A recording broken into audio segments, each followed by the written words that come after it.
Welcome to week 3. I'm going to do another quick overview for you of this week. You may not get these every week, but the first few weeks I really like to have a little more content to help get you oriented. So we have our checklist here as always. We'll go over that in a few minutes. You may have started to look at some of this stuff ahead of time as it did open on September 1st. However, you probably noticed you couldn't start participating in the discussions until this week actually opened on the 4th. You are not required to participate in any assignments on Labor Day, the 4th, or the 5th, which is a Front Range in-service. So please be aware of that. But if you choose to participate because those are days that work for you, by all means, go right ahead. So you'll be participating in a core discussion this week, Community of Reflective Practice discussion about developmentally appropriate practice. You'll notice this one is not in Teaching Channel. This one is in D2L. We use D2L for when we're having text discussions where we're typing things only. We're using Teaching Channel for when we have videos that we are posting and then commenting on each other's videos. So if you click on this, it will take you to the discussion, again, after September 4th, when the course opens. And here you're going to find an activity online. You'll paste the URL into the post so we can also see it. The URL is up here. You just copy and paste this. Obviously not this from the discussion, but wherever you find your activity, you'll copy and paste the URL to that. And then you'll look through this list of developmentally appropriate criteria from the NAEYC position statement. NAEYC is the National Association for the Education of Young Children. So they have a position statement that talks about developmentally appropriate practices. This is the list. As you look at your activity, you'll identify which of these areas apply to the activity. And then you're going to tell us more about that activity, how it is developmentally appropriate for children. So if it's appropriate for the whole child approach, you're going to give us a little explanation as to why. If it's child-guided, teacher-guided, or both, you're going to talk about the role of the child-guided, teacher-guided, or the combination in this activity. If you pick an activity that is not developmentally appropriate, then we want you to talk about how you would change it to be developmentally appropriate. So you might find a great activity for kindergartners that just gets you super excited, but you're working with toddlers. Obviously, taking an activity, maybe a math activity for preschoolers is not appropriate for toddlers, but maybe there's a way you could adapt that activity that would work for toddlers, and then you could talk about how you would adapt it to make it more developmentally appropriate. So that will be your first discussion. Please remember to read other people's posts and then also comment on them and talk about activities that you've done that are similar, how you might adapt the activity, what you would add to it, how you see it as being developmentally appropriate, or even if you see it as not developmentally appropriate. Those kinds of discussions are really important. Now remember, you can always disagree with me, with a peer, and we want to use netiquette. We want to make sure that we are respectfully disagreeing and say, I hear your point of view and I see this a little differently.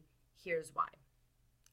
The other thing you'll do this week is your applied activity. This is all about Me Bag. This is super duper fun, where you put a bunch of items in a paper bag or a box or whatever that are about you, trinkets, books, pictures, representations of hobbies, just things that define you. And you take a picture of these. And then you take this in to your classroom, to your placement, and you share this with the children, and then maybe you go further and you give children and families the opportunity to create their own All About Me bags.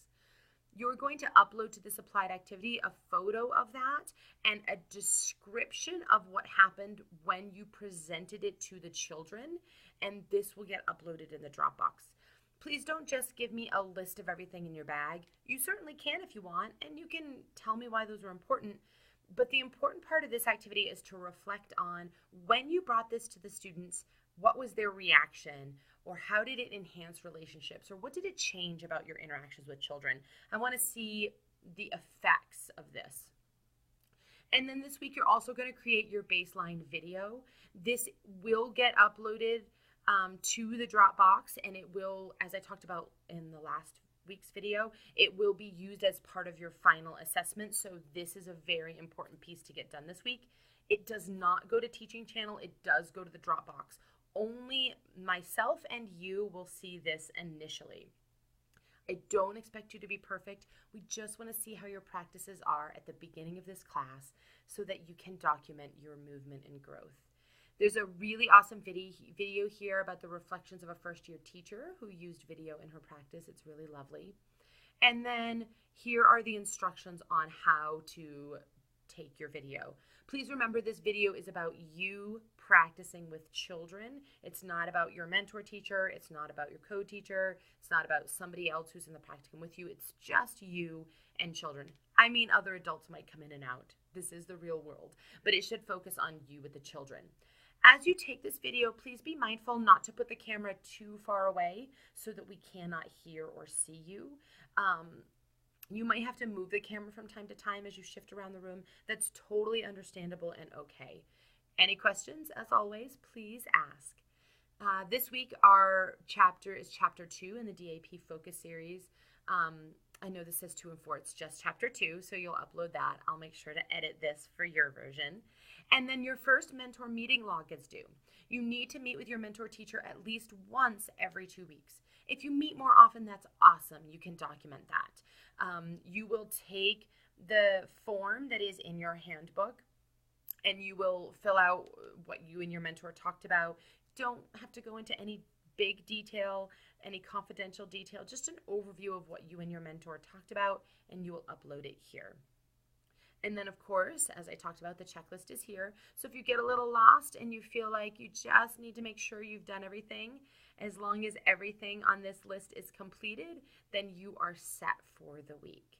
As always, my email is always open. I love to hear from you, questions, comments, feedback.